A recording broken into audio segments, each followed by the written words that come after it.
ओम शांति। अष्टावक्र गीता कल से आगे। अध्यात्म जगत में 3 ही निष्ठाएं महत्वपूर्ण हैं, ज्ञान, कर्म और भक्ति।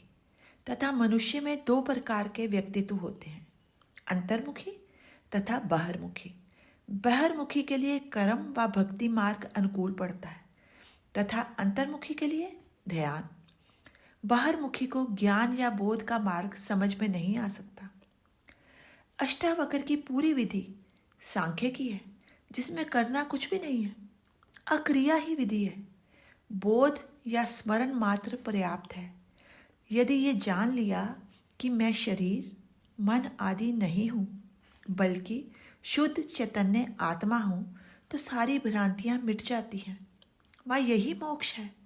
मोक्ष कोई स्थान नहीं है, बल्कि चित्त की एक अवस्था है, जिसमें स्थित हुआ जीव परमानंद का अनुभव करता है। यदि निष्काम भाव से लोकहितार्थ ईश्वर की आज्ञा समझकर जो समर्पण भाव से कर्म करता है, उसके वह कर्म बंधन का कारण नहीं बनते। अहंकारवश अपने स्वार्थ के लिए जो कर्म किए जाते हैं, वह ही बंधन का कारण बनते हैं।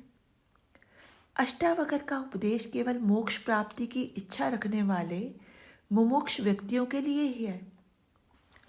ये अध्यात्म की ऐसी धरोहर है, जिसके बारे में कुछ कहना सूर्य को दीपक दिखाना है। ये समझने के लिए नहीं है, पीने व पचाने के लिए। जो समझने का प्रयत्न करेगा, वह निश्चित ही चूक जाएगा। सागर को चम्मच से नापने के समान होगा। सृष्टि में ईश्वर नहीं, बल्कि ये सृष्टि ही ईश्वर है। आत्मा, परमात्मा या ब्रह्म भिन्न नहीं है। जीव और जगत में भिन्नता नहीं है। प्रकृति व पुरुष एक ही तत्व है। जड़ व चेतन उसी एक की विभिन्न अवस्थाएं मात्र है। 2 भिन्न तत्व नहीं है। भारतीय अध्यात्म स्वर्ग नरक को मन ही की भूमिका मानता है। स्वर्ग नरक को मन की ही भूमिका मानता है। मृत्यु के बाद एवं पुनर्जन्म लेने से पूर्व जीवात्मा अपने कर्मों के अनुसार स्वर्ग नरक की अनुभूति करती है। ये समय अंतराल का समय, ड्रीम पीरियड है, जहाँ जीवात्मा अपने भौतिक शरीर को त्याग कर मन एवं वासनाओं सहित अपने सूक्ष्म शरीर में विद्यमान रहती है तथा अपनी वासना पूर्ति हेतु समय आने पर पुनः नया भौतिक शरीर धारण करती है। अंतराल के समय में ना उसका विकास होता है, ना भौतिक शरीर के अभाव में अपनी वासना पूर्ति ही कर सकती है, जिससे वह जीवात्मा बड़ी वेदना का अनुभव करती है। वह पुनः भौतिक शरीर धारण करने की आकांक्षा रखती है, किंतु अपने कर्मों के अनुसार ये शरीर उसे एक निश्चित अवधि के बाद ही मिलता है। विषयों के प्रति वासना का होना ही इस जन्म मरण के चक्कर में डालना है। इससे ऊपर की स्थिति मुक्ति की है, जिसमें वह संपूर्ण भोगों एवं विषय वासनाओं से मुक्त होकर अपनी स्वतंत्र स्थिति का अनुभव करता है।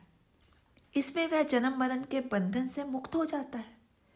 विषयों के प्रति जो वासनाएं हैं, आसक्ति है, उसे छोड़ने का एक ही उपाय है, और वो है वैराग्य, जो पहली शर्त है। इस शर्त को पूरी करने से होता है ज्ञान, और वह ज्ञान से ही मुक्ति होती है। यही अष्टावक्र उपदेश है एवं यही इस गीता का सार है। शरीर में आसक्ति होने से वह विषय भोगों की ओर प्रवृत्त होता है। आत्मा सूक्ष्म है, जिसका प्रत्यक्ष अनुभव ना होने से मनुष्य उसे जानने से वंचित रह जाता है। वासना में फंसा हुआ मन उसे इतना भटका देता है कि वह आत्मा को ही भूल जाता है। ओम शांति। शेष कल।